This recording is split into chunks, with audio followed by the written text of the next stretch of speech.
মাগুৰ মাছ কেনেকৈ পুহি হ'ব? মই এনেকৈ পানীত 10টামান পুহি চাইছোঁ, কেনেকুৱা হ'ব?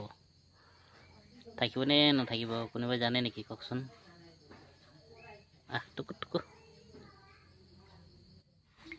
বেছি নাই, 10টামান আছে দেই, 10টা 11টা আছে নেকি?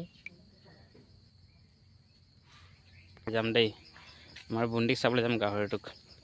আমাৰ গাহৰিটো চাই সিমান ডাঙৰ হৈ গ'ল দেই, জংঘল পাত আনি দিছোঁ খাবলৈ কাৰণে। ডাঙৰ হৈছে নহয় জানো? এমাহ আগতে ভিডিঅ' দিছিলোঁ, সৰু আছিলে, এমাহ হ'ল, এতিয়া ডাঙৰ হৈছে নহয় ধৰিব পৰা নাই দেই। ৰিজাৰ্ভ বুলি কৈছিলোঁ, এতিয়া ইমান ডাঙৰ হৈ গ'ল, ওচৰত যাব নোৱাৰে চাওক। এই বেছি নাই, কেইটামান আছে হালধি বাগান। আৰু এইখিনি মই শিমলুৱা আলুখিনি ইমান দীঘল হৈ গ'ল চাহ, তলৰ পৰা ইমান দীঘল হৈ গ'ল, ওখ ওখ হৈছে আৰু। আলু আপুনি কি হ'ব জানো? বৰ্তমান আমাৰ বাৰীখনত একো নাই, এই হালধিখিনি আছে, ইফালে গাহৰিটো আছে, এইফালে নেদেখা বাৰু লেটিং চেটিং আছে, তাৰপিছতে এইখিনি আছে, আৰু সেই ইয়াত মাগুৰ মাছ দেখাইছিলোঁ যে তাতে আছে।